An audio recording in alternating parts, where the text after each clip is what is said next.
মানে স্যার। চুপ করো তুমি। আমি কয়েকদিন ধরে লক্ষ্য করে দেখছি কি নম্বরে বারবার ফোন করে 2-3 ঘন্টা ধরে কথা বলছো। আর তোমাকে আমি আর এখানে রাখতে চাই না স্যার, এরকম করবেন। আপনি তো সবই জানেন, আমার বাড়িতে অসুস্থ বাবা আছে। চাকরিটা চলে গেলে আমি খুব সমস্যা পড়ে যাবো। সেটা তোমার আগে ভাবা দরকার ছিল। তুমি এই মুহূর্তে এখান থেকে বেরিয়ে যাও, আন্ডারস্ট্যান্ড? দাদা, এখানে কোনো কাজ পাওয়া যাবে? না না, কোনো কাজ নেই, যাও। প্লিজ একটা কাজ দিন না, আমার খুব দরকার। বললাম না কোনো কাজ নেই, যাও।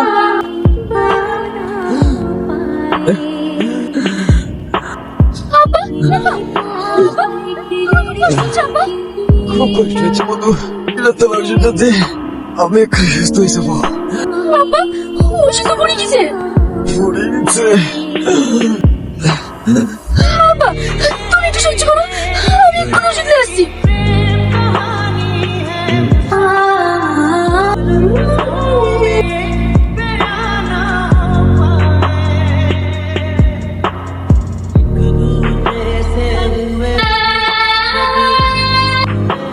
কি ব্যাপার, তুমি এভাবে দৌড়াচ্ছ কেন?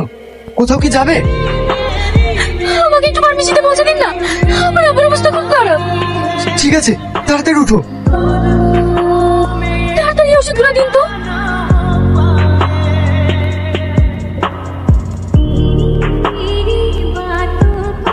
আপনার 950 টাকা হলো।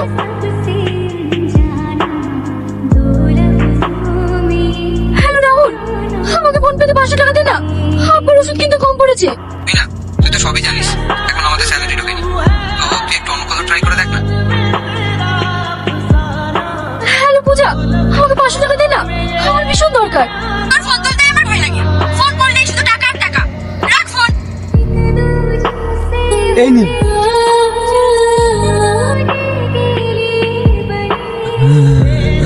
এই তো ওষুধ নিয়ে চলে এসেছি। করো। তোর আপনার তো অবস্থা খুবই খারাপ, এখানে রাখলে বিপদ হয়েছে, তাড়াতাড়ি হসপিটাল নিয়ে চলো। তাহলে একটু ধরে।